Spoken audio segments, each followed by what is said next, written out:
bien, chers amis, nous sommes ravis de nous tenir à nouveau autour de ce plateau et de vous accueillir dans notre émission hebdomadaire, donc l'école du sabbat en français et en direct des locaux donc du Centre Média Adventiste et de la radio La Voix de l'Espérance. Bienvenue donc à chacune d'entre vous. Vous qui nous suivez sur les ondes, vous qui nous suivez sur les plateformes YouTube et Facebook du Centre Média Adventiste, eh bien, une cordiale et une chaleureuse bienvenue à chacun d'entre vous. Sur le plateau, avec moi, j'ai deux pasteurs. Donc, à ma droite, pasteur Gilles. Bonjour, pasteur. Bonjour. Voilà, et bienvenue. Et pasteur Katoupa aussi. Hein? Oui, bonjour à toi. Bonjour. Voilà, et bienvenue. Hein? Eh bien, nous sommes déjà arrivés à la 8e leçon de notre trimestre. Donc, nous parlons, un petit rappel, nous parlons de Daniel. Et le titre de la leçon de cette semaine, donc, s'intitule « De l'agitation des mers aux nuées célestes ». Donc, nous verrons que nous serons en plein dans les symboles, en tous les cas, de ce livre prophétique qu'est le livre de Daniel. Et dans ce livre prophétique, surtout dans ce chapitre-là, nous allons voir quelques mots-clés, quelques symboles, voilà, que nous verrons donc à la lecture donc, de ce passage. Et nous vous invitons à ouvrir votre Bible, donc au Daniel chapitre 8, et nous verrons que Daniel chapitre 8 est à mettre en parallèle avec Daniel chapitre 2, et nous vous expliquerons ça au fur et à mesure, pas à pas, et avec d'autres textes au corps de la Bible, et notamment l'Apocalypse. Chapitre 7. Pardon? Daniel. Chapitre 7. Oui, hein? pardon, Daniel chapitre 7, pardon, excusez-moi, merci pour le rappel, pour la correction. On est bien dans Daniel chapitre 7 et c'est la 8e leçon, voilà. Donc, avant de commencer notre leçon, j'invite notre pasteur Gilles Théotéa à nous unir dans la prière. Nous prions. Éternel, Dieu Tout-Puissant, merci pour l'occasion que tu nous donnes aujourd'hui de débattre, de partager sur ta parole, spécialement le chapitre 7 du livre de Daniel. Inspire-nous, mène-nous dans ce débat, afin que chacun d'entre nous, nos auditeurs, nos internautes, puissent également bénéficier de ce pain de vie. Sois auprès de chacun d'entre nous autour de cette table. Oui, Seigneur, nous t'invitons en ton nom, Jésus. Amen. Amen. Amen.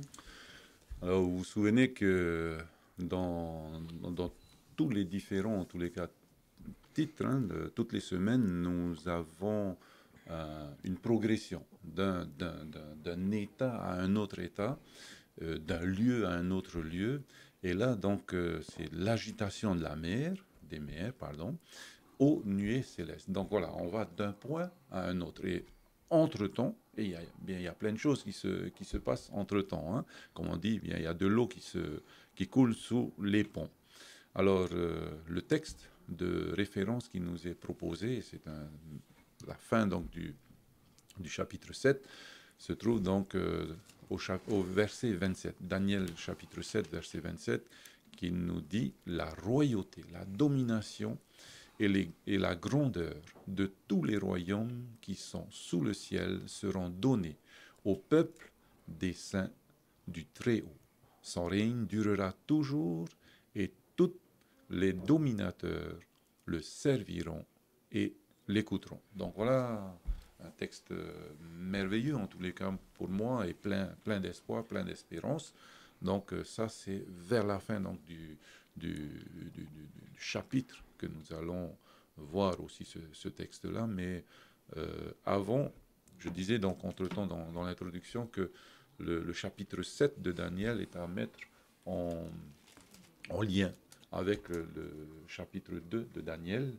Et nous nous souvenons que dans le chapitre 2, eh bien, c'était la vision de Nebuchadnezzar par rapport à cette statue qui était faite de plusieurs métaux, donc de l'or, la tête en or, le thorax en tous les cas en argent, ensuite les hanches en fer, et viennent donc les reins ensuite et après les pieds. Hein. Donc tout ce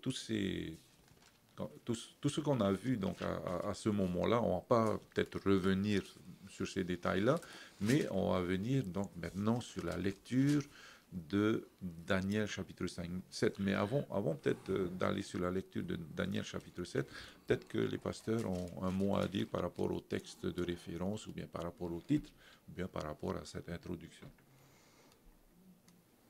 Oui, peut-être. Oui, peut-être juste par rapport au titre, hein, de la mer tumultueuse aux nuées, hein, Oui. au ciel. Et je pense que voilà, le titre il va très bien avec la leçon de cette semaine. Parce que voilà, lorsque nous allons voir dans le chapitre 7, Daniel va avoir une vision qui va parler de ces deux choses. Une première vision qui va concerner donc des bêtes qui vont sortir de la mer. Et ensuite, deuxièmement, il aura une deuxième partie de vision, mais qui se passera donc dans le ciel. Hein. Donc voilà, je pense que ça résume très bien notre leçon d'aujourd'hui. Voilà le titre. Hein. Voilà. Pasteur? Oui.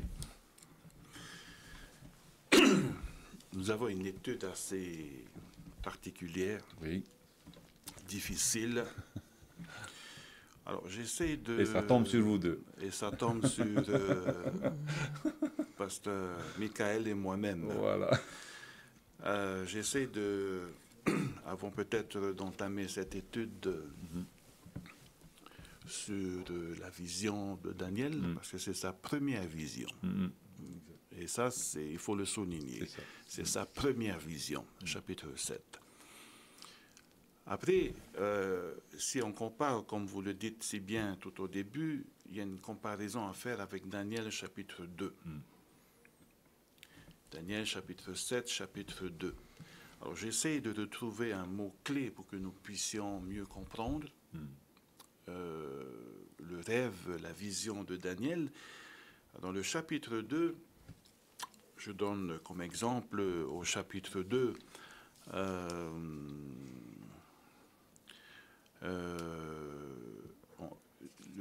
Dieu a donné le rêve à Nebuchadnezzar, a fait connaître à Nebuchadnezzar les choses qui doivent arriver dans l'avenir. Ses plans. Hein? Voilà, ses plans.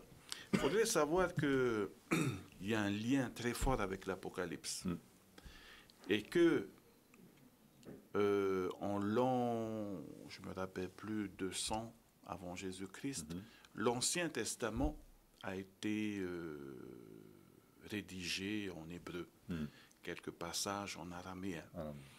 Mais bien avant Jésus-Christ, vers le 2e siècle avant Jésus-Christ, l'Ancien Testament a été traduit en grec. Nous appelons cela la Septante. Et le terme utilisé pour connaître, Dieu a fait connaître au roi Nebuchadnezzar. Et le terme en grec, c'est maïno. C'est maïno, aujourd'hui, c'est comme un sémaphore.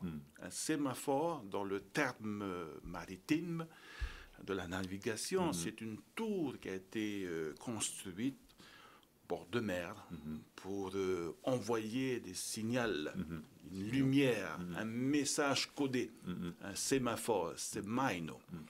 Il est pareillement pour Daniel chapitre 2, également pour Daniel chapitre 7. Ça veut dire quoi?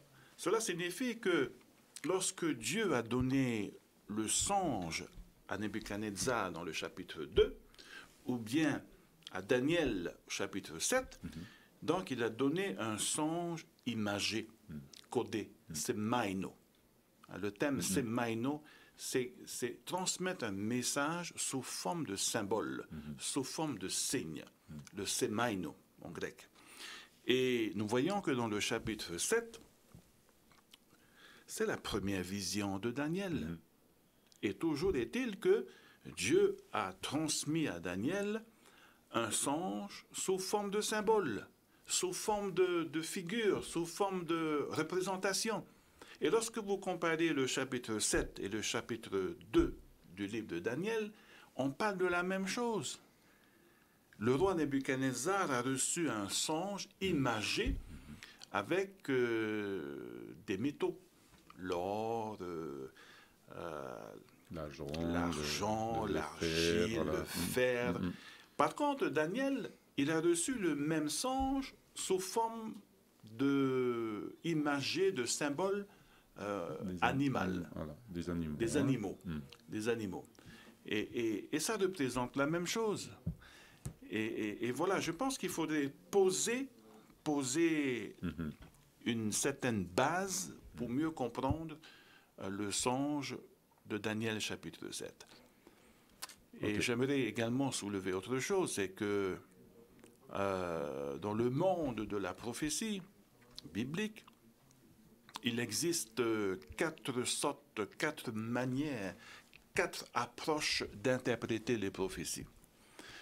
Et je souligne cela parce que si on part déjà dans l'interprétation du livre de Daniel chapitre 7, sans comprendre les approches, les manières qui existent, les écoles d'interprétation qui existent déjà, on peut filer tout droit vers un mur. Et donc, il est bien peut-être de poser un socle, de poser une base au niveau de l'interprétation des prophéties. Et dans le monde théologique, il existe 4 écoles d'interprétation des prophéties. La première que nous connaissons tous, c'est l'approche des prétérites. Les prétérites. Les prétérites viennent du latin preritum, quelque chose comme ça, qui veut dire que c'est le passé. Interpréter les choses, relier toutes choses des prophéties dans le passé. Et là, nous sommes un peu complexes par rapport à cette approche d'interprétation. Puis nous avons cette approche... Et tout dans le passé. Et tout dans le passé. Les prétérites, tout dans le passé. Que ce soit les prophéties de Daniel, que ce soit les prophéties de l'Apocalypse, ils interprètent tout dans le passé. Et là, nous avons un problème par rapport à cette interprétation. Une deuxième interprétation qui existe, c'est l'interprétation des idéalistes. Pour eux, il n'y a aucun lien. Aucun lien. Ils croient en la prophétie, mais pour eux, il n'y a aucun lien avec des événements particuliers de l'histoire. On va parler de la petite corne. Pour eux, bon, la petite corne, c'est tes soucis de tous les jours. C'est ça ta petite corne. La petite corne de Daniel chapitre 7, vous êtes malade, ben c'est ta petite corne aujourd'hui. Donc pour eux, il n'y a pas vraiment de lien avec l'histoire. Exactement. Voilà. Troisièmement, c'est l'approche futuriste, des futuristes. Tout une tendance à appliquer cela dans l'avenir, dans le futur. Nous avons également un problème par rapport à cela. Voilà. Et pour terminer, nous avons cette approche des historicistes.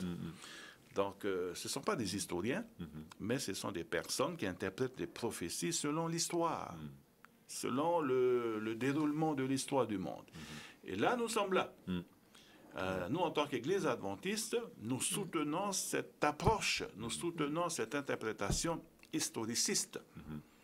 C'est-à-dire, c'est d'utiliser l'histoire en vue d'interpréter les prophéties. Et donc, je pense que nous sommes là aujourd'hui à interpréter, à utiliser l'histoire du monde pour mieux comprendre les prophéties de Daniel chapitre 7 ou autres prophéties. Donc, je pense qu'il est bien de poser une base. Aujourd'hui, même dans l'Église adventiste, on mélange les choses.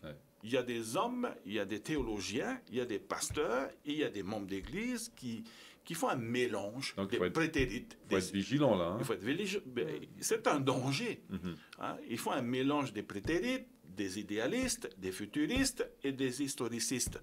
Là, ça devient dangereux. Ça devient très dangereux. Et on aboutit à quoi? À une interprétation. Mais c'est pas possible. C'est pas possible. Et je pense que là, c'est le diable qui est en train de jouer là, pour éloigner toute personne de la révélation, de la vérité de la parole de Dieu. Donc, chers amis, nous, lorsque nous interprétons les prophéties, nous utilisons cette approche historiciste, c'est-à-dire utiliser l'histoire en vue de comprendre les prophéties bibliques. Et donc, c'est ce que nous allons faire peut-être tout au long de cette heure. Voilà. Merci. Nous allons passer ensemble. Merci beaucoup pour cette introduction et voilà, d'avoir posé cette base. Tu voulais intervenir? Non. Ok. Eh bien, nous allons commencer, je pense, notre lecture. Hein. Je vous propose de lire et de découvrir, peut-être pour certains d'entre vous, Daniel chapitre 7. Alors, à partir du verset 1 et jusqu'au verset 8, ce que je vous propose là. La première année de Belshazzar, roi de Babylone, Daniel eut un songe et des visions de son esprit, pendant qu'il était sur sa couche. Ensuite, il écrivit le songe et raconta les principales choses. Daniel commença et dit, « Je regardais pendant ma vision nocturne, et voici les 4 vents des cieux firent irruption sur la grande mer, et 4 animaux sortirent de la mer, différents l'un de l'autre. Le premier était semblable à un lion et avait des ailes d'aigle. Je regardais jusqu'au moment où ses ailes furent arrachées. Il fut enlevé de la terre, et mis debout sur ses pieds comme un homme, et un cœur d'homme lui fut donné. Deuxième animal, et voici, un second animal était semblable à un ours et se tenait sur un côté. Il avait 3 côtes dans sa gueule, entre les dents, et on lui disait, « Lève-toi, mange beaucoup de chair. » Après cela, je regardais, et voici un autre animal, semblable à un léopard. Il avait sur le dos 4 ailes, comme un oiseau. Cet animal avait 4 têtes, et la domination lui fut donnée. Après cela, je regardais pendant mes visions nocturnes, et voici, il y avait un 4e animal, terrible, épouvantable et extraordinairement fort. Il avait de grandes dents de fer, il mangeait, brisait et foulait aux pieds ce qui restait. Il était différent de tous les animaux précédents, et il avait 10 cornes. Je considérais les cornes, et voici, une autre petite corne sortit du milieu d'elle, et 3 des premières cornes furent arrachées devant cette corne. Et voici, elle avait des yeux comme les yeux d'homme, et une bouche qui parlait avec arrogance. Donc on va s'arrêter là, et la première impression que j'ai lorsque je me mets à la place de quelqu'un qui découvre, un lecteur qui découvre ces détails-là. Je dis, bon, ben voilà, il y a quatre animaux. Donc, tu disais tout à l'heure, Pasteur Gillot, que ces 4 animaux-là, donc, on pouvait les mettre, hein, on le disait en introduction aussi, en parallèle avec les 4 grands royaumes qui se sont succédés, hein, donc les Mèdes, enfin Babylone, les Mèdes et les Perses et tous ceux qui s'en suivent. Hein. Alors,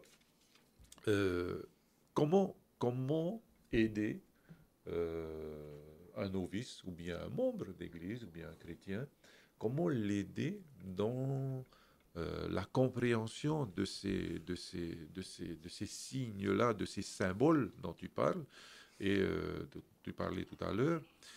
D'abord, qu'est-ce que c'est que ces animaux-là? Pourquoi des animaux? Et que représentent les animaux? Oui, alors déjà, il faut savoir, déjà dans le début de cette vision, hein, donc Daniel, il voit tout d'abord 4 vents des cieux qui font irruption sur la grande mer. Hein. D'abord, il voit 4 vents des cieux. Peut-être déjà ces 4 vents des cieux. Hein. Ça symbolise 4 vents des cieux, c'est les 4 coins de la terre, hein, qui signifie que les 4 points cardinaux de la terre, qui signifie que cette vision, elle concerne tout le monde, hein, enfin l'univers, le monde entier. Hein. Okay. Donc c'est une vision globale. Hein. Globale, et pas seulement un seul pays ou une seule nation. Hein. Okay. Et la mer symbolise aussi les nations. Hein. Dans Isaïe chapitre 16, verset 17, hein, où le symbole de la mer représente les nations. Hein. Okay. Donc c'est une vision tout d'abord qui concerne tout le monde et toutes les nations. Hein. Mais ensuite on vient à la question des animaux. Que représentent ces animaux? Hein. Et si on regarde bien le texte, le mot il est dit semblable à un lion, qui est semblable à un ours, semblable à un léopard. Hein. On ne dit pas que c'est un lion. Voilà. Je dis pas que c'est un léopard parce que voilà, quand on regarde, c'est pas des animaux, on dirait presque un cauchemar. Hein. C'est ça. Parce Avec, qu'à la fin, on dit qu'il était effrayé, hein, Daniel. À lui d'être effrayé maintenant. Hein. Voilà, avec des 4 têtes, des cornes qui poussent, du coup. Ah, ce sont des animaux hybrides. Voilà, un petit ce peu sont aussi, des hein. animaux hybrides. Hein. Et du coup, par rapport à ta question, mais pourquoi ces animaux hein Et si on fait attention, hein, voilà, on remarque bien que ces animaux, ce sont des animaux impurs, premièrement. Et deuxièmement, ce sont des animaux hybrides. Hein. Donc peut-être ils ont fait des... Bon, on ne sait pas tellement ce qui s'est passé pour donner ces animaux, mais c'est une vision. Hein. Et toute vision donc, doit être interprétée hein, et est symbolique. Et ces animaux qui sont hybrides mais aussi impurs symbolisent des puissances terrestres qui sont contre la puissance de Dieu. Hein. Et comme on le disait tout au début, hein, le chapitre 7 est en parallèle donc, avec le chapitre 2. Donc ces animaux donnent des détails en plus que le chapitre 2 ne nous donnait pas sur ces nations, hein, qui vont nous aider vraiment à comprendre pourquoi c'est vraiment cette nation, quelles sont les caractéristiques qui nous montrent que c'est vraiment cette nation-là qui est décrite par cet animal en parallèle avec les matériaux hein, que nous avons vus dans la statue. Voilà. Ok. Pasteur Gilot? Oui. Avant de rebondir ce qui a été dit, je pense qu'il est nécessaire quand même au verset 1 de voir un peu le time, la période. On dit bien ici la première année de Belchazzar, roi de Babylone. Daniel eut un songe et des visions de son esprit pendant qu'il était sur sa couche. Ensuite, il écrivit le songe et raconta les principales choses. Donc, comme nous l'avons déjà étudié, Belchazzar était le petit-fils de Nebuchadnezzar. On peut se poser la question, qui était le papa? Où était le papa? Donc, comment ça se fait que c'est le petit-fils qui a pris la relève de Nebuchadnezzar? Donc, selon les historiens, le papa de Belchazzar était Nabomine, qui, soi-disant, était parti ailleurs créer une autre ville. Et voilà que Belchazzar, le petit-fils de Nebuchadnezzar, est devenu roi à Babylone. Mais j'aimerais attirer votre attention sur la suite du verset qui dit ici, « Ensuite, il écrivit le songe et raconta les principales choses. » Lorsque vous avez un songe, comme Daniel, à l'instar également de Jean sur l'île de Patmos, il est très difficile de décrire. Surtout tous ces détails-là. Hein? Les détails. Avec le peu de mots qu'ils avaient à cette époque-là. Et c'est la raison pour laquelle Daniel essaye avec ses propres mots de décrire ce qu'il voit en vision. Quelque chose de semblable, semblable à, comme à, qui ressemble à. Et donc, lorsque Dieu donne un songe, voilà, c'est pas évident de décrire vraiment à 100% le contenu du songe. Hein. Et donc, Daniel utilise ses propres mots, ses propres expériences. Il a utilisé tout d'abord quoi? Un lion. Ensuite, un ours. Troisièmement, un léopard. Donc, ce sont des images qui représentent des pays, des nations, des royaumes. Hein? En Nouvelle-Zélande, c'est le kiwi. Le lion également aujourd'hui représente également d'autres nations. L'aigle représente... Eh bien, pour Daniel, le lion représentait bien les Babyloniens. Et donc, avec ses propres mots, il essaye de décrire sa vision, semblable à, comme un lion, semblable. Et donc, voilà le langage symbolique qui existe dans Daniel chapitre 7. Après, il faut définir, il faut identifier que représentent ces animaux, etc.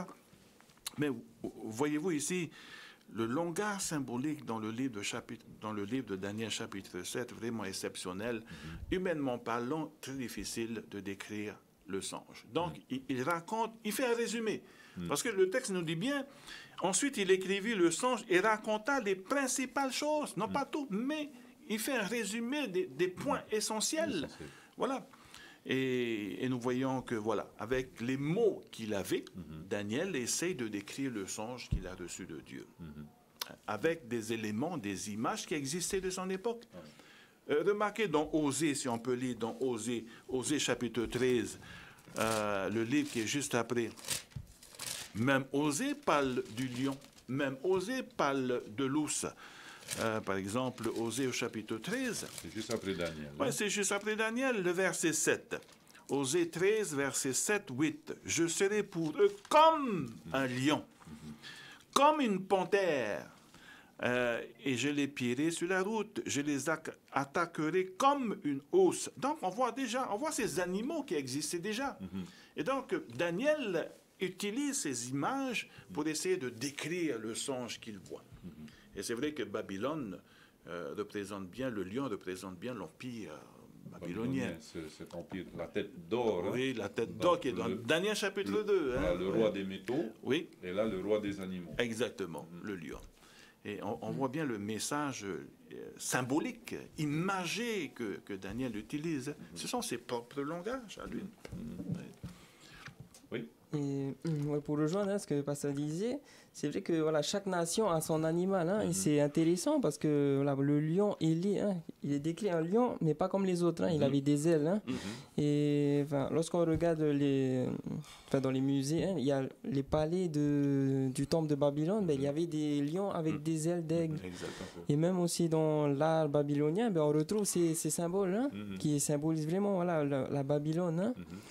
Et voilà, c'est la première chose. La deuxième chose, c'est que voilà, si on fait attention vraiment aux détails de chaque animal, on arrive à décoder, on va dire, les symboles qu'ils nous ont donnés pour arriver vraiment à reconnaître quel est ce royaume. Voilà, par exemple, le premier animal, c'est ce lion ailé. Qu'est-ce qui se passe? Ses ailes sont arrachées et un cœur d'homme lui fut donné. Voilà, il fut enlevé de la terre et mis debout sur ses pieds. Et comme un homme, il y a un cœur d'homme lui fut donné. Et alors, voilà. On peut expliquer ça? Voilà, c'est ça. Et c'est intéressant parce que chaque détail que Daniel va donner, comme Pasteur disait, ce sont des éléments essentiels. Ce sont les éléments essentiels qui vont nous permettre à reconnaître quelle est cette nation. Voilà, ce premier animal, on dit ses ailes sont arrachées, premièrement. Deuxièmement, il est mis debout sur ses pieds comme un homme et un cœur d'homme lui fut donné. Voilà, ces trois détails, ça nous rappelle dans Daniel chapitre 4, lorsque le roi de Nebuchadnezzar, lorsqu'il était dans son temple, il n'a pas insulté, il était orgueilleux. Il était arrogant là. Voilà, il était arrogant. Et du coup, Dieu lui a prévenu dans un rêve que il représentait un grand arbre et qu'une voix céleste fit entendre dire de couper l'arbre et de laisser le tronc. Et donc ce roi qui était dans son temple, un jour, il a été enlevé de son royaume pour aller vivre avec les bêtes. Et voilà, et pendant 7 ans, et après ces 7 ans, c'est Daniel chapitre 4, verset 13, où il est dit, où un cœur de bête lui fut donné. C'est ça.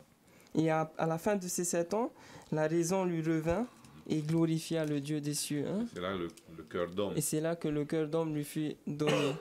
Donc, c'est bien Babylone. Voilà, c'est bien Babylone. Donc, comparé à tous ces indices que Daniel nous laisse, voilà, on voit bien que ça représente vraiment bien Babylone. Oui. Oui. C'est bien ça. C'est ça. Oui. Donc, on ne peut pas inventer des choses.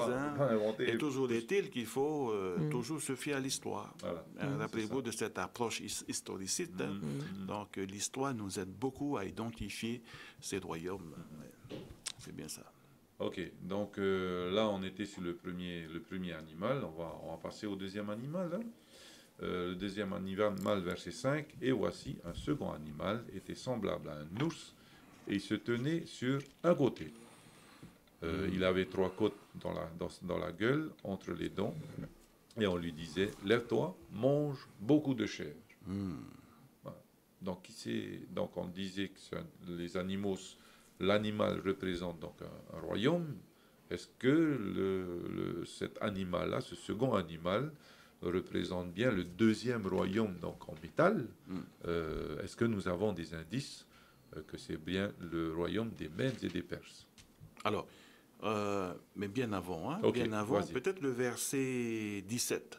Okay. Pour vraiment confirmer que ces animaux, ce sont des rois qui vont... Oui. Vas-y. Alors, le verset 17, Daniel chapitre 7, verset 17, c'est 4 grands animaux. Ce sont 4 rois qui s'élèveront de la terre. Voilà, c'est clair. C'est clair et net. Et donc, chaque animal qui est cité successivement représente des royaumes, des rois. Et comme le pasteur disait que le premier animal imagé symbolisé par le lion, avec 2 ailes. Les ailes symbolisent la rapidité des conquêtes. Hein. La puissance du lion et la rapidité. Tout à fait. Hein, donc, représente bien Babylone. Babylone. Et ça concorde avec l'histoire du monde. Vous lisez l'histoire des grands empires d'OTAN, mais c'est bien Babylone qui ressort de l'histoire du monde. Hein. Et deuxièmement, le deuxième animal qui est représenté par l'ours sur un côté. Oui, voilà, un côté plus élevé que l'autre. Plus puissant, l'autre plus faible. C'est cette union entre les Mèdes et les Perses. Voilà. Et que nous voyons que les Perses étaient plus puissants que les Mèdes. Et voilà, donc c'est cette union Mèdes et Perses.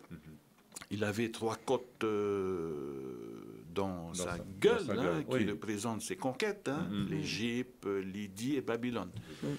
Et voilà, donc toujours est-il se référer à l'histoire. Voilà, l'histoire est validée là. Hein. Est validée, voilà. Vous avez la prophétie biblique et vous avez l'histoire. Voilà. Et donc il faut toujours qu'il y ait l'histoire à côté pour mieux comprendre les prophéties bibliques. Là.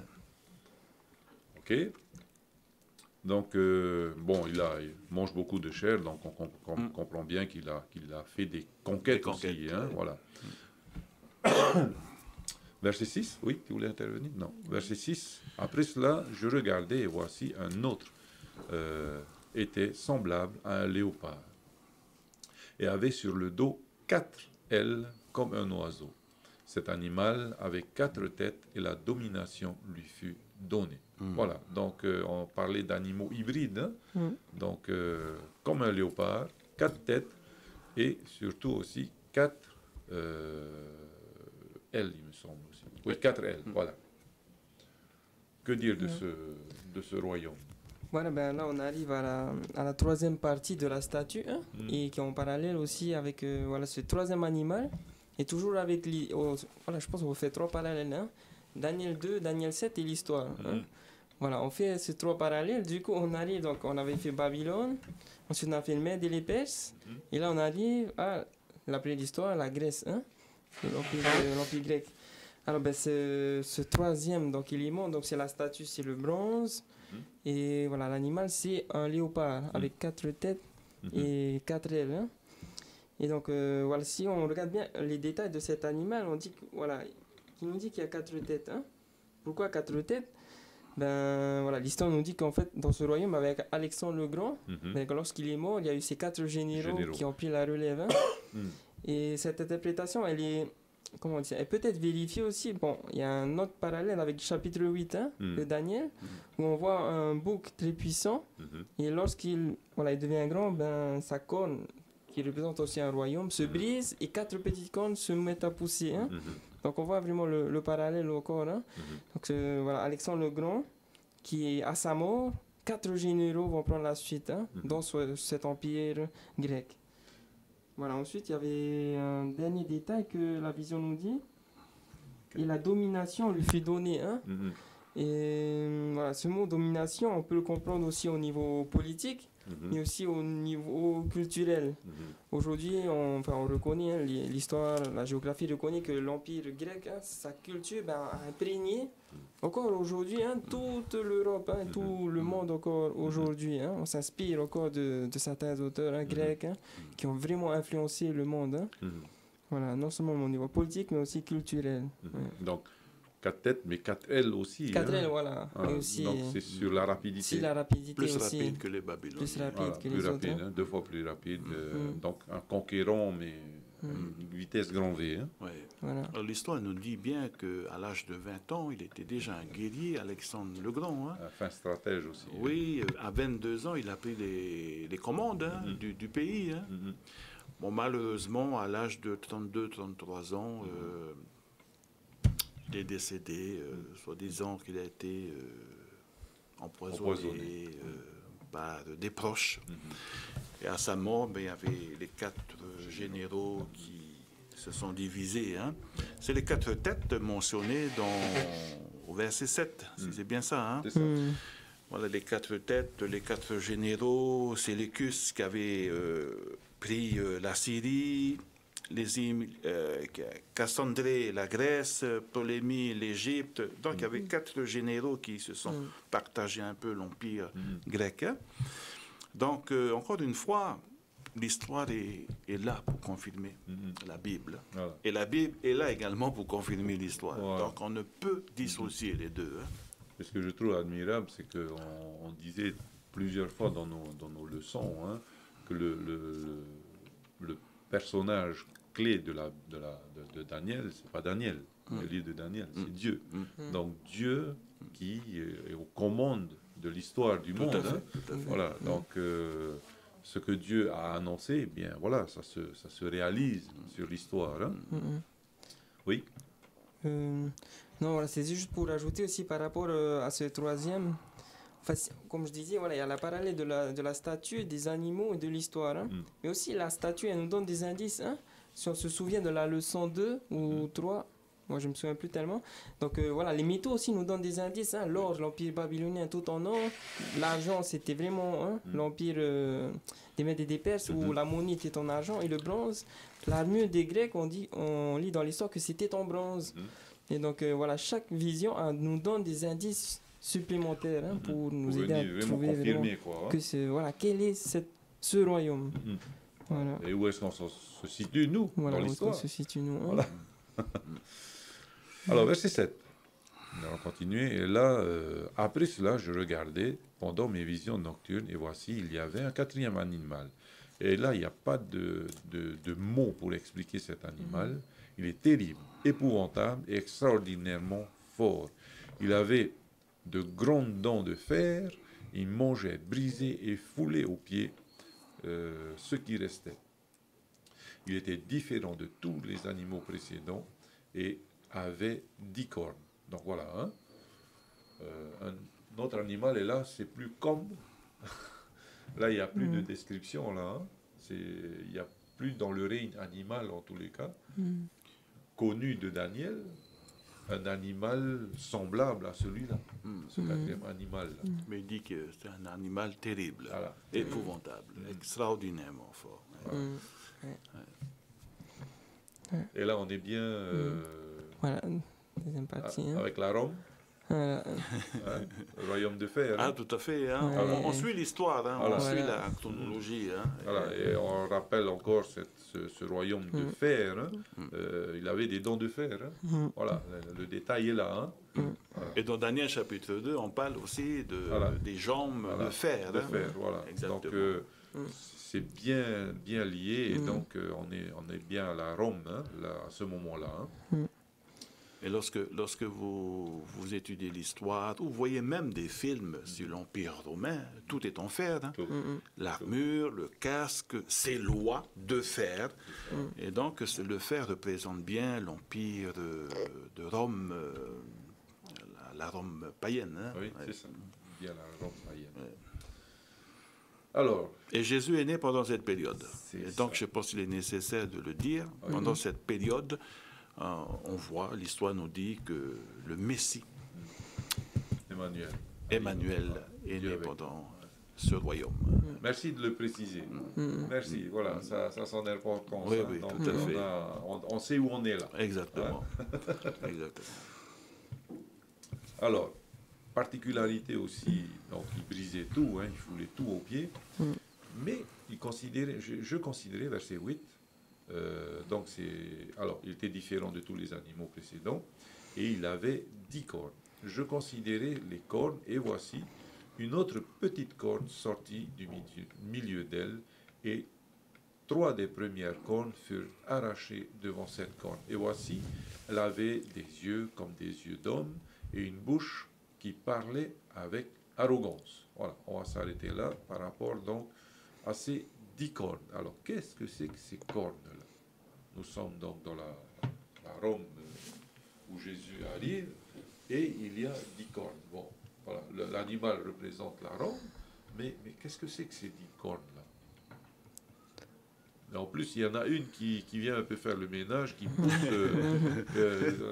comme des dents de lait, là. Hein. Il y a une qui sort hein, et qui chasse l'autre, mais là, il ne va pas chasser une dent, mais il va chasser trois cornes. Hein. Alors, qu'est-ce que c'est que ces cornes? Alors voilà la différence entre Daniel chapitre 7 et Daniel chapitre 2. Parce que dans Daniel chapitre 2, après l'empire de Rome, il y a les orteils, les 10 orteils. Voilà. Mais Daniel chapitre 2, voilà, il y a un détail en plus que Daniel chapitre 7 nous donne. C'est qu'à la division de ce royaume de Rome, les 10 orteils, dans Daniel chapitre 2, et là, ce sont les 10 cornes qui représentent des royaumes, des rois.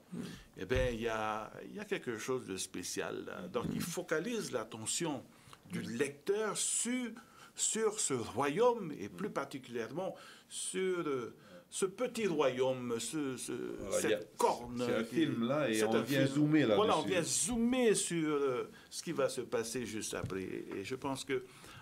Vous me donnez l'eau à la bouche, qu'est-ce qui se passe là maintenant? Oui, tu voulais intervenir. Oui, je pense que c'est... Voilà. Tout d'abord, en fait, comme on disait tout à l'heure, cette vision de Daniel, on va dire, est composée non pas de 2, mais de 3 parties. Hein. La première partie, il voit ces animaux qui sortent de la mer. Ensuite, il y a une deuxième partie de la vision, on n'a pas connu, une vision de les nuées, une vision céleste. Et après, une troisième partie où Daniel, il va chercher à comprendre. Hein. Il va demander qu'on lui explique la vision. Hein. Et là, il y aura l'ange qui va venir lui expliquer donc, la vision, mais plus particulièrement par rapport aussi à ce 4e animal. Hein. Et donc, à ces 10 cornes, quand on se demandait c'est quoi ces 10 cornes, hein. Et donc, c'est le verset 23, Daniel chapitre 7, le verset 23, où l'ange va lui expliquer, va lui montrer voilà, que représente ce 4e animal. Hein. Donc, au verset 23 et le verset 24, il est dit, il me parla ainsi, le 4e animal, c'est un 4e royaume qui existera sur la terre, différent donc, de tous les royaumes, et qui dévorera toute la terre, la foulera et la brisera. Les 10 cornes, ce sont 10 rois qui s'élèveront de ce royaume. Un autre s'élèvera après eux, il sera différent des premiers, et il abaissera 3 rois. Donc voilà, pour répondre à ta question, hein, que représentent ces 10 cornes? Ça représente, dans le texte, il nous dit bien que ces 10 cornes représentent 10 rois qui émergeront donc dans ce royaume, donc on vient de le dire, Rome. Hein. Donc à l'intérieur de cet empire romain, il y aura 10 rois qui vont sortir, voilà, qui seront 10 rois, et après eux viendra un autre qui abaissera 3 rois. Hein. Voilà, en gros, par rapport aux cornes. Hein. Ok. Pasteur Juno? On va pas tourner autour du pot, hein. On va tourner autour de la table. Voilà. Alors, est-ce qu'on a des détails? Alors, j'ai entendu depuis mon enfance, hein, depuis que je vis dans l'église adventiste, que ces 10 rois-là représentent l'Europe. Avant, voilà. Ces 10 rois représentent l'Empire romain, enfin l'Europe, c'est vrai, l'Europe, mais d'avant, hein, voilà, on sait très bien que c'est pas l'Europe d'aujourd'hui. Hein. Et c'est vrai que ces 10 rois, bon, j'ai noté quelques-uns, hein, c'était les anciens pays d'avant, hein, donc il y avait les Francs, les Bourgons, l'Allemand, le Vandal, Suève, Visigoth, Saxons, les Ostrogoths, les Lombards, les Hérules. Hein. Bon, c'est des pays en fait, c'est plutôt des provinces hein, de l'Empire romain qui n'existent plus aujourd'hui, enfin peut-être qui existent, mais qui ont... Voilà, qui a des traces, mais qui ont changé de nom. Hein.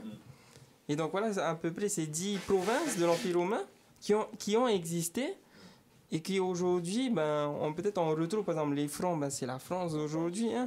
Allemand, c'est l'Allemagne, etc. Hein. Et parmi ces 10, d'après aussi l'histoire, hein, on sait qu'il y en a 3 qui ont disparu. Et qu'il y a un autre qui va venir, qui vont faire disparaître ces trois provinces de l'Empire romain. Voilà. Ok. Vous n'avez pas tort, hein. C'est bien dit. On assiste ici à la naissance de l'Europe. Donc, nous voyons bien que l'Europe a pris forme avec les 10 nations, les 10 rois, suite à la division de l'Empire romain païenne en 476, par mémorisation, si c'est bien ça. Hein. Voilà, et donc le royaume de Rome s'est divisé en 10.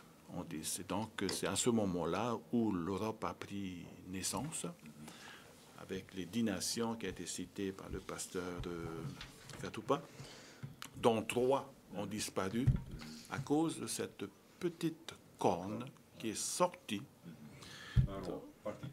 Un particulier, oui, un roi, une petite corne. En fait, quand on dit que c'est une petite corne, mais pour moi, c'est une grande corne. Hein?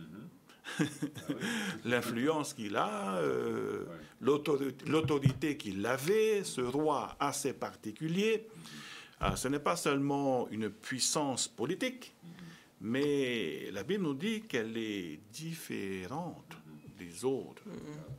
Donc, différente en quoi? Ce n'est pas seulement côté politique, mais aussi côté spirituel, côté religion. Les deux. Voilà. Et là, on arrive à la question vraiment, quelle est cette corne, hein? Et pour rebondir sur ce que le pasteur disait, donc à la statue, donc on disait qu'il y avait 2 parties. Hein? Il y avait les jambes de fer et ensuite les pieds de fer et d'argile. Hein? Donc on sait que ça, c'est cette Rome.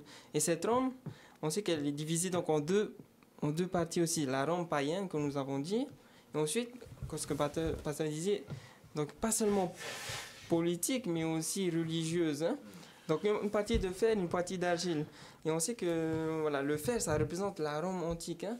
Mais aussi, il y aura cette partie d'argile. Mais que représente cette partie d'argile? Hein? Et cette argile, ça fait penser donc à ce côté spirituel où l'argile, ça représente l'homme créé par Dieu. Hein? Donc cette dépendance de l'homme par rapport à Dieu. Donc il y aura une partie, un royaume, ce royaume sera divisé entre cette partie politique, mais aussi religieuse. Hein? C'est un pouvoir politico-religieux. Et donc, si on revient aussi dans le parallèle avec les animaux, donc on avait la bête inexplicable, hein, il y a 10 cornes, et arrive cette petite corne, donc il va pousser et abaisser 3 petites cornes, 3 autres cornes. Hein. Donc on arrive à la question maintenant, quelle est cette corne, hein? Quelle est cette petite corne qui va arriver? Je pense qu'il faudrait maintenant qu'on arrive aux indices qui vont nous montrer quelle est cette petite corne. Hein. Ok, donc elle a abaissé 3 premier indice. Voilà. Elle avait des yeux, des yeux d'homme, et une bouche qui parlait avec arrogance. Voilà. Et après, donc, les autres détails donc, de la petite corne, je suis en train d'avancer, voilà. Sur verset 25. Verset hein? 25. Oui. Un petit peu avant aussi, verset 20. Donc l'animal disait manger tout, hein, extrêmement terrible, ça c'est verset 19. Verset 20, sur les 10 cornes qu'il avait, une tête, bon ok, 3 sont tombés, pardon, oui. Donc il parlait avec arrogance, donc c'est une répétition là, hein, donc c'est important. Et il avait une plus grande apparence que les autres. Je vis cette petite corne, verset 21, faire la guerre aux saints et l'emporter sur eux. Donc voilà un autre détail de la petite corne. Et où est-ce que tu disais encore, pasteur? Voilà le verset 25. Verset 25. Voilà. Il prononça des paroles contre le Très-Haut, il opprima les saints du Très-Haut, et il espéra changer les temps et la loi, et les saints seront livrés entre ses mains pendant un temps, des temps et la moitié d'un temps. Voilà. Là, on est au centre du chapitre, là, et une charnière pour... alors, ces détails-là, est-ce qu'on peut expliquer ces détails-là, donner nous des explications par rapport à l'histoire, bien sûr, mais par rapport aussi à waouh, je lis ce texte pour la première fois. Oui, qu'est-ce que c'est que ça? Wow.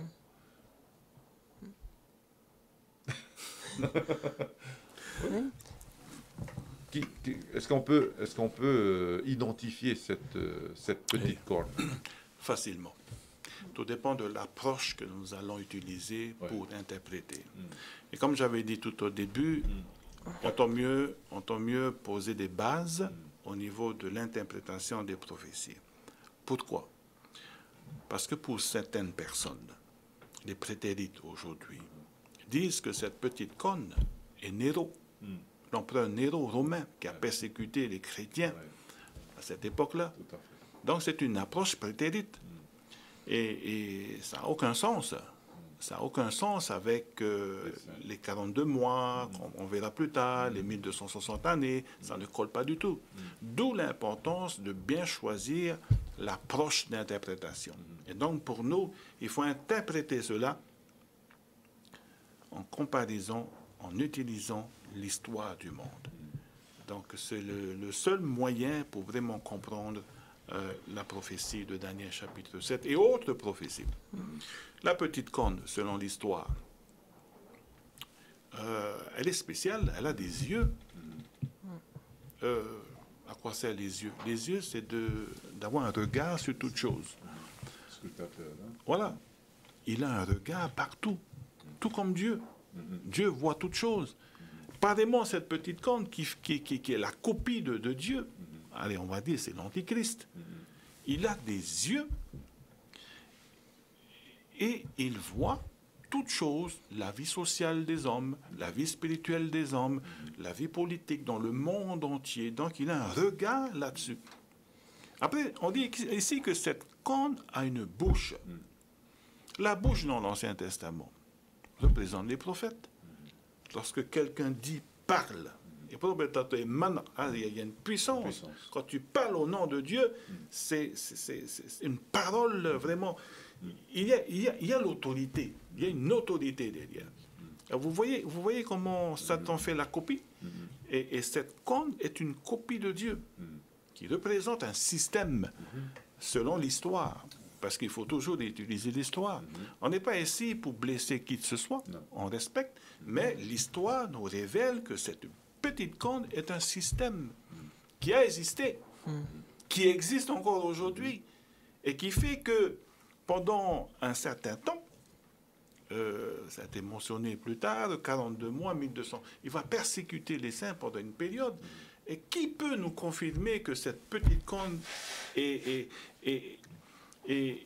un système? Qui peut nous aider à identifier cette petite corne? C'est l'histoire du monde. L'histoire nous confirme que cette petite corne, c'est un système qui est sorti de la Rome païenne et qui existera toujours aujourd'hui. On est dans les orteils, là. On est dans les orteils. Et cette puissance spéciale, elle est différente des autres cornes. Les autres cornes, puissance politique, c'est politique à 100%. Mais cette corne, la petite corne qui est sortie des 10, elle est différente des autres, c'est la Bible qui nous dit, différente des autres, ce qui fait qu'elle a des yeux sur cet aspect politique, mais aussi spirituel. Après, une bouche qui parle avec arrogance. Prononçant des blasphèmes, et nous savons que selon Jean chapitre 10, il y a plusieurs textes qui définissent le blasphème. Un blasphème, c'est de prendre la place de Dieu. Donc cette corne représente Dieu sur terre, en quelque sorte, l'Antichrist. Quand Jésus a dit tes péchés te sont pardonnés, on l'a traité de blasphème. C'est un blasphème. C'est un blasphème.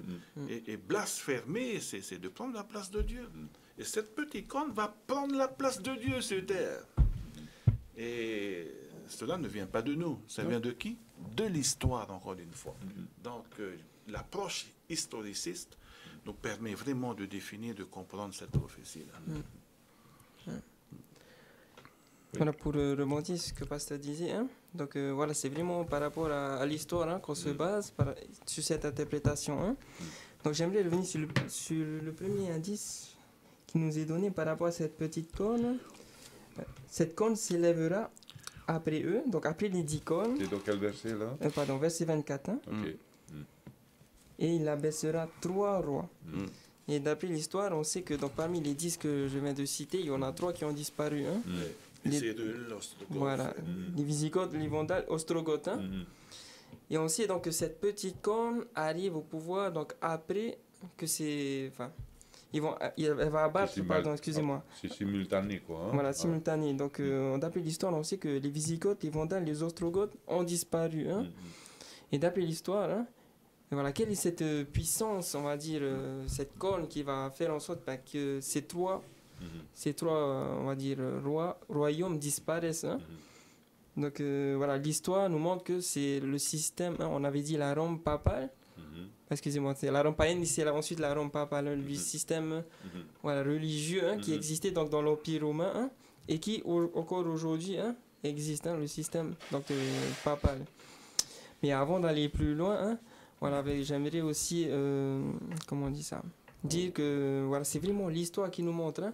Aujourd'hui, on n'est pas là voilà, pour accuser une religion, une confession.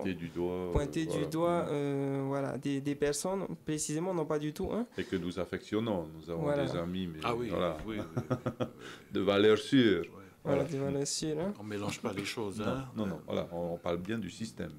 On parle du système. Voilà, c'est vraiment l'histoire qui nous montre que c'est le système papal qui a fait en sorte que ces trois royaumes disparaissent. Hein. Voilà, avec des guerres. Voilà, en ce qui concerne donc, ce premier indice. Hein.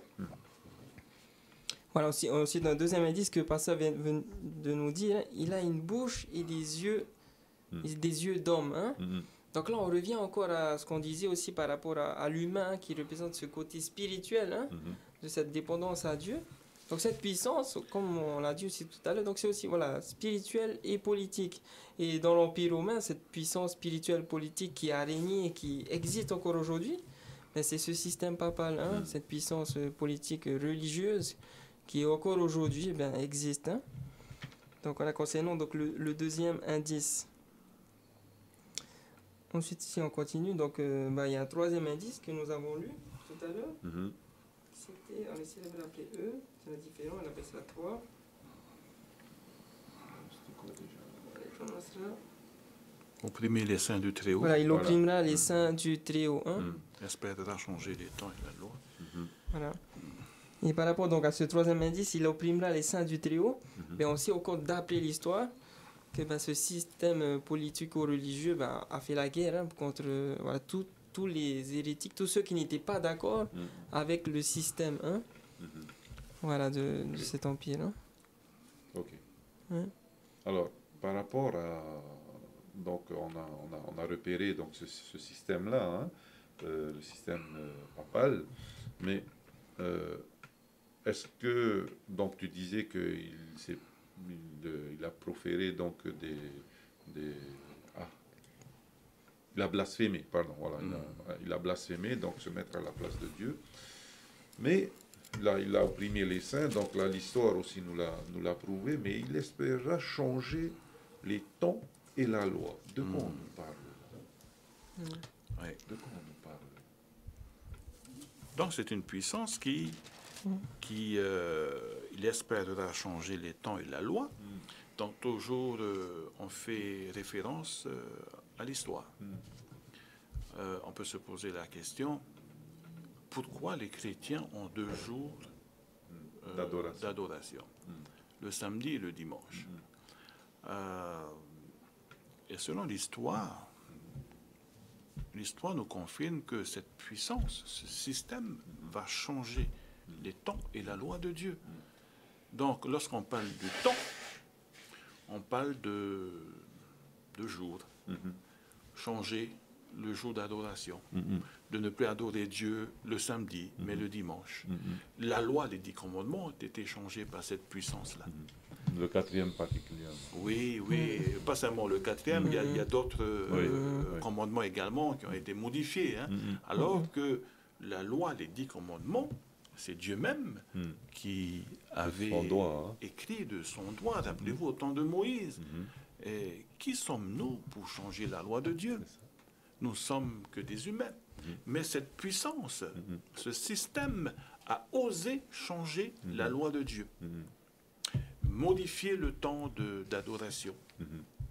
de ne plus adorer Dieu le 7e jour, mais le premier jour de la semaine. Donc, tout se résume autour de ce texte. Ok. Et nous avons encore une fois des preuves historiques que cette petite corne représentée par ce système a tout fait pour changer cela. Et il n'y a pas photo, hein. Il n'y a pas photo. Hein. C'est clair, hein? Et c'est clair et net. Et encore une fois, on n'est pas là pour blâmer, pour juger, pour critiquer, mais on est là pour révéler une vérité C'est la parole qui de a Dieu qui été parle, hein. certainement cachée à un moment donné, pour éviter de ne pas blesser qui que ce soit qui compte. Mais l'histoire est là pour nous aider à révéler ce qui s'est passé auparavant. Parce que si on oublie l'histoire du monde, je pense qu'on aura des difficultés sur notre destinée, à venir. Hein. Je pense qu'il ne faut pas oublier l'histoire, parce que l'histoire nous révèle beaucoup de choses et peut nous aider à voir beaucoup plus loin au niveau de l'avenir. Alors, par rapport à cette... j'aimerais citer un pasteur qui disait que certaines personnes disent que l'Ancien Testament, ça a été, c'était pour les Juifs. Alors, on va enlever tout l'Ancien Testament, parce que ça a été écrit par les hommes, mais on ne peut pas enlever les 10 commandements, puisque ça a été écrit par Dieu.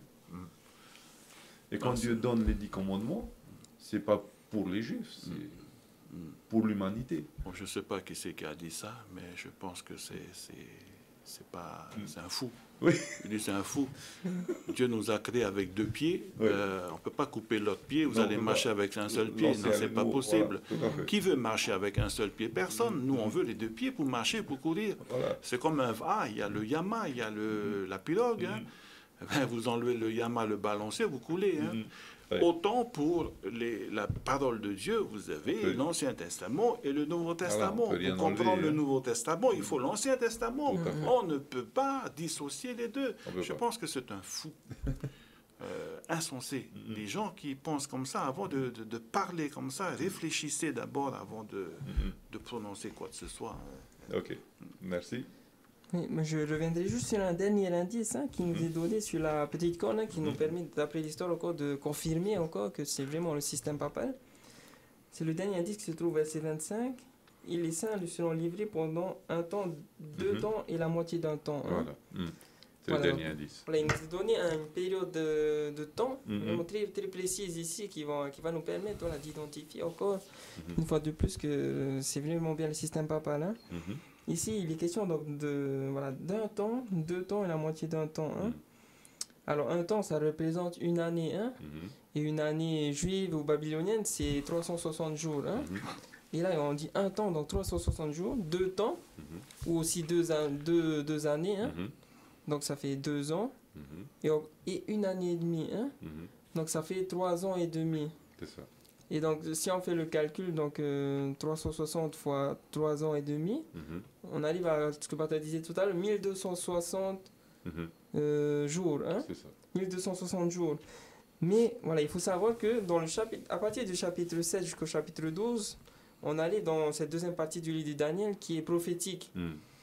Et là, on arrive encore à un principe pour interpréter de manière prophétique, un jour égale une année. Voilà, c'est un texte d'Ézéchiel qui nous dit, voilà, pour un jour, considère une année. Et donc, quand est-ce qu'on... Voilà, le texte, il nous dit, les saints lui seront livrés pendant donc, 1260 années, en termes prophétiques. Et donc, on sait que cette petite corne arrive à... Enfin, elle abaisse trois cornes. Donc, voilà, on avait dit tout à l'heure, les Visigoths, les Vandales, les Ostrogoths. Et donc, les Ostrogoths, c'est la dernière petite corne à tomber en 538. Et en 538, donc, cette petite corne va avoir le pouvoir vraiment Total. Voilà. Il n'y aura plus aucune puissance qui pourra... Plus de résistance, là. Plus de résistance qui pourra s'opposer à elle. Donc, si on fait le calcul, donc, à partir de 538, donc, cette dernière corne qui tombe, les Ostrogoths, On vient au début. Voilà. Si on ajoute, donc, c'est 1260 années, on arrive donc à l'année de 1798. Aussi d'après l'histoire encore, le général Berthier, Napoléon, pardon, a emprisonné le pape. Et là, on voit bien encore que l'histoire confirme l'interprétation, hein, Mhm. que voilà, on se trompe pas. Hein. Mhm. C'est vraiment bien l'histoire qui nous confirme ce système papal. Merci donc pour ces détails-là, hein. Donc un temps, deux temps, des temps, pardon, et la moitié d'un temps. Voilà donc les indices donc pour identifier cette puissance, hein, cette structure, ce système, hein. Et non pas des noms de papes, hein. On est bien là, hein. On est sur un système, hein. Voilà. Quel est le dernier pape avant le retour de Jésus? On sait rien, hein. C'est Dieu qui a donc les rênes en main, hein. Voilà donc un petit peu l'historique en tous les cas de ces 4 animaux-là. Et je vous invite à revenir au verset 13.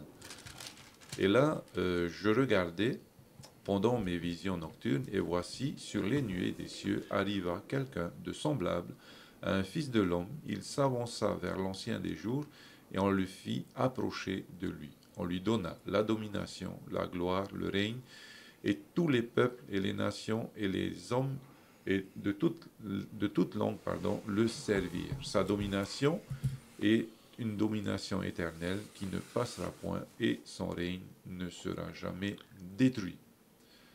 Donc après, bon, moi, Daniel, j'eus l'esprit troublé au-dedans de moi, et les visions de ma tête m'effrayèrent. Je m'approchai de l'un de ceux qui étaient là, et je lui demandai ce qu'il y avait de vrai dans toutes ces choses. Et il me dit, et m'en donna l'explication. Donc après, ce que tu avais lu tout à l'heure, donc pour les animaux, hein, les 4 animaux. Donc voilà un dernier élément, je pense, de cette vision de Daniel, où il voit donc sur les nuées arriver quelqu'un de semblable à un fils de l'homme. Serait-ce la petite pierre? Oui. Voilà, qui surgit de nulle part, hein? Tout à fait, tout à fait. Dans Daniel chapitre 2, le retour de Jésus est symbolisé par la pierre qui s'est détachée sans le secours d'aucune main, hein, et qui est venue frapper les pieds de la statue, les orteils de la statue. Et également dans le chapitre 7, on voit ici que Jean en vision voit également la même scène, mais plus une pierre, mais vraiment le Fils de Dieu venir sur des nuées, le retour de Jésus. Ouais. Voilà, donc, oui, pasteur? Oui, mais voilà, je rebondis ce que vous disiez, c'est vraiment là le retour de Dieu, cette pierre, hein, le retour de Jésus sur les nuées, hein. Et voilà, et par rapport à ça, si on fait encore le parallèle avec le Daniel chapitre 2, donc si on se souvient, donc il y avait la statue, donc les 4 animaux en parallèle, et ensuite là on passe directement à la pierre, hein, qui vient frapper la statue. Mais avant, dans le chapitre 7, avant ce retour-là, il y a cette vision céleste, hein, que nous voyons, que Daniel voit. Verset 9. Voilà, verset 9, Daniel voit tout d'abord les animaux, donc cette partie de la statue, hein, et ensuite il voit une vision céleste, hein, des trônes. Placer des trônes. Voilà, il y a un vieillard, hein, et après cela, cette vision céleste, il voit le Fils de l'homme arriver, hein. Donc, j'ai oublié la vision céleste, hein, voilà, verset 9, je regardais pendant que l'on plaçait des trônes, et l'ancien des jours s'assit. Son vêtement était blanc comme la neige, et les cheveux de sa tête étaient comme de la laine pure. Son trône était comme des flammes de feu, et les roues comme un feu ardent. Un fleuve, verset 10, un fleuve de feu coulait et sortait de devant lui. 1000 milliers le servaient, et 10 000 millions se tenaient en sa présence. Les juges s'assirent, et les livres furent ouverts. Donc voilà une scène de jugement là, dans le tribunal, là, hein. Les juges s'assirent. Et à quoi sert ce jugement-là? Tu veux parler? Oui, alors ce jugement, bon, je pense qu'on ne va pas développer tout ça maintenant, parce que je crois que c'est de la leçon de la semaine prochaine. Oui, dans la leçon de la semaine prochaine, dans Daniel chapitre 8, on va vraiment voir en détail.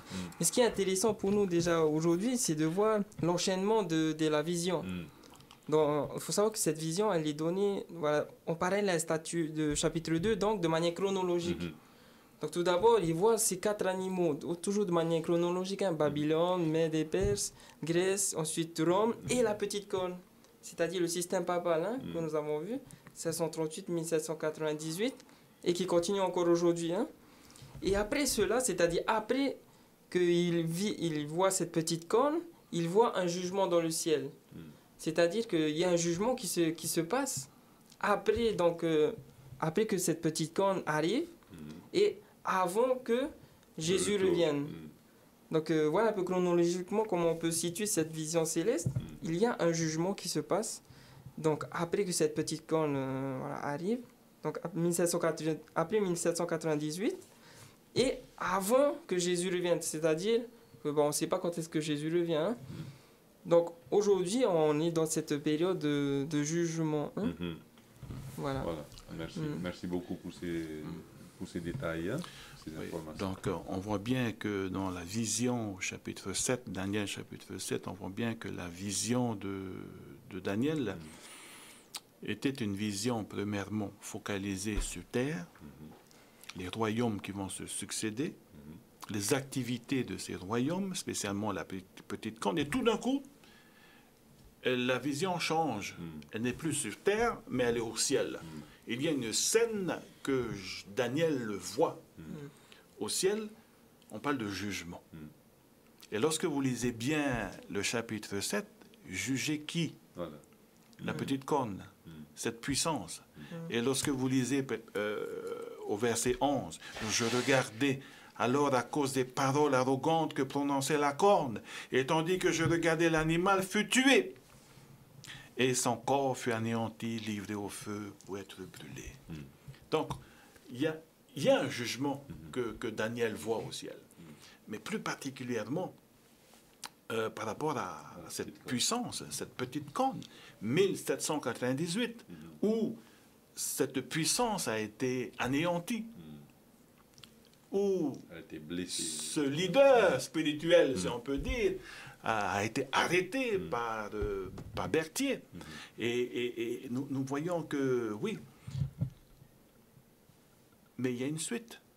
Il y a une suite à cette histoire-là.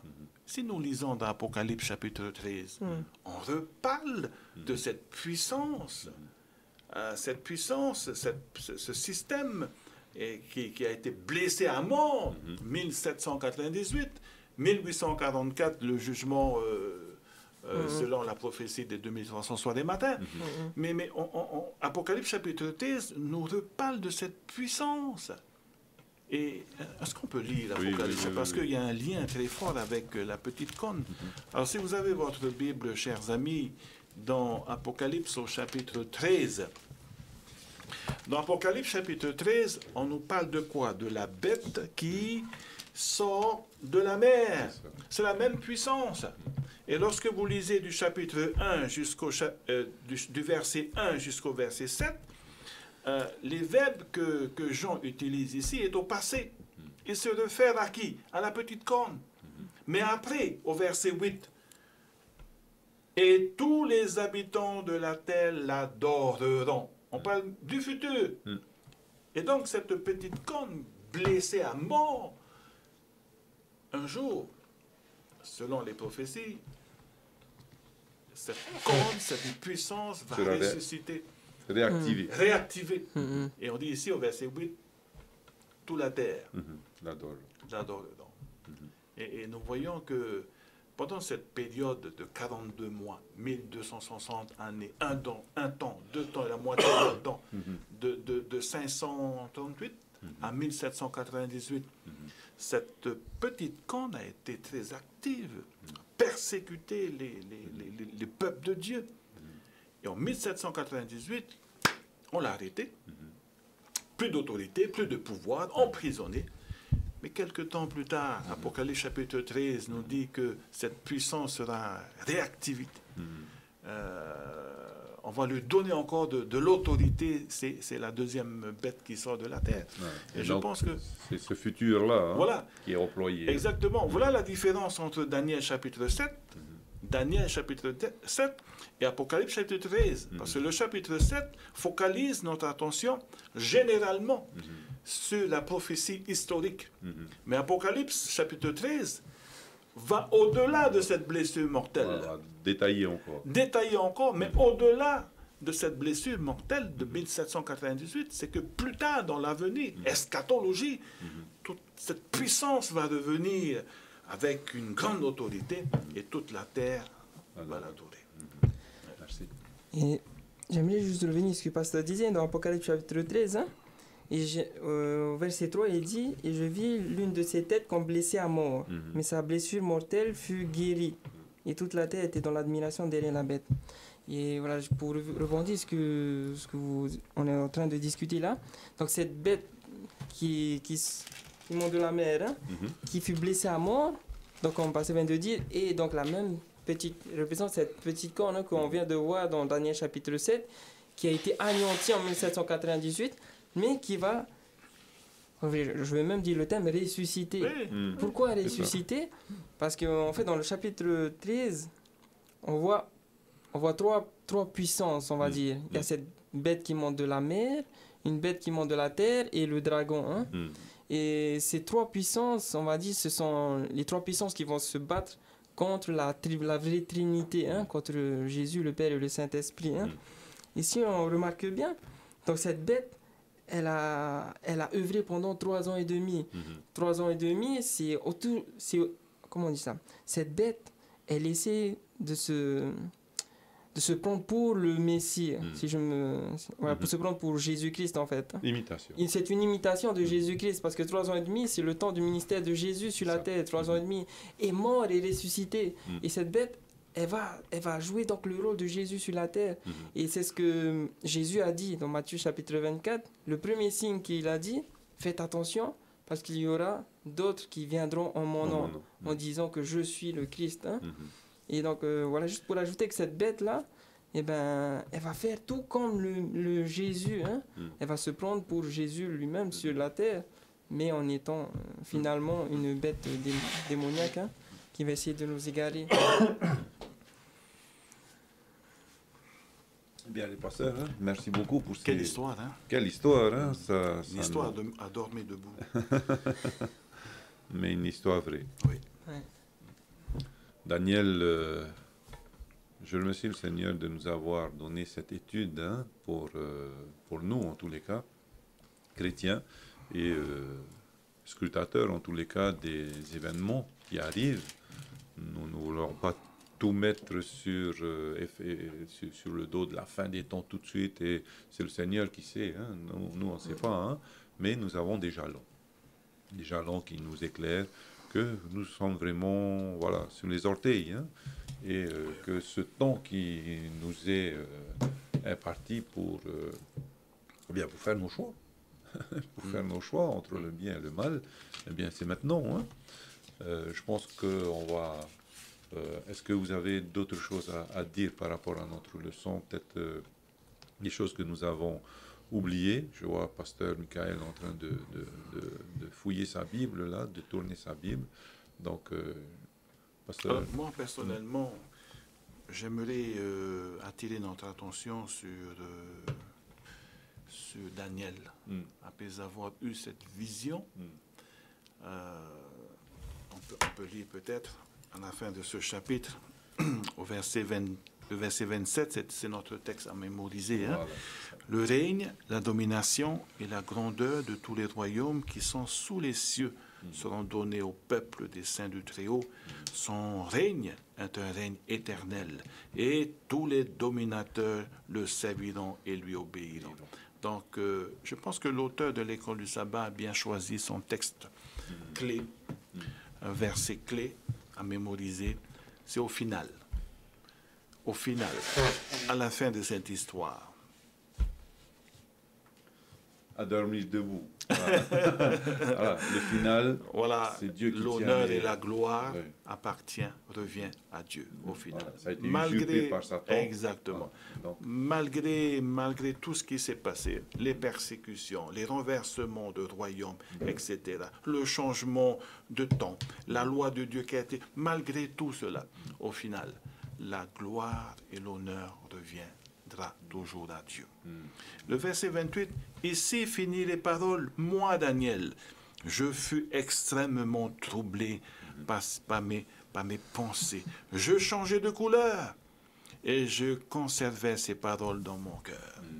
Et donc, la fin, pour moi, c'est l'exemple de Daniel qui, après avoir compris non seulement cette prophétie historique, mais prophétie eschatologique également, conserver cela dans son cœur. Voilà. Et je pense que c'est ce que nous devons le faire aujourd'hui, c'est que avec ces prophéties, avec la parole de Dieu que nous avons, c'est de la voir tous les jours, non seulement là, c'est la bouche de blablabla, mais dans notre vie de tous les jours et dans notre cœur. Voilà.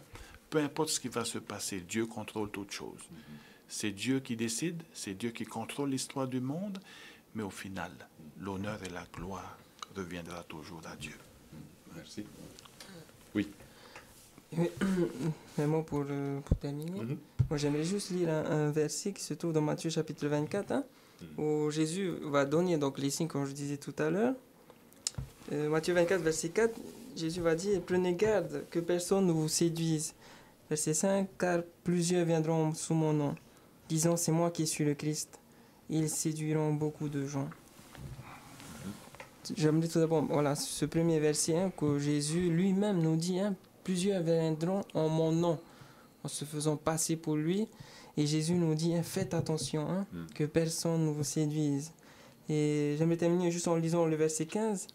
C'est pourquoi, lorsque vous verrez l'abomination de la désolation dont a parlé le prophète Daniel, établi en lieu saint, que celui qui lit fasse attention. Et je pense que cette leçon de Daniel chapitre 7, je pense que Jésus faisait référence à ce chapitre de Daniel chapitre 7, ou cette petite corne. Et je pense que cette leçon d'aujourd'hui nous montre aussi à faire attention. Comme Jésus dit, que celui qui lit fasse attention.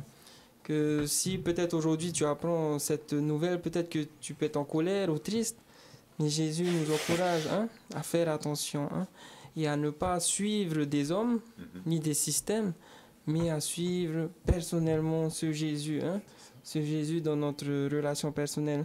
Et si aujourd'hui, voilà, tu entends cet appel, je t'invite à le suivre. Lui, personnellement, Jésus, et pas un système, pas une religion, pas une personne, mais Jésus lui-même, à faire vraiment attention. Voilà.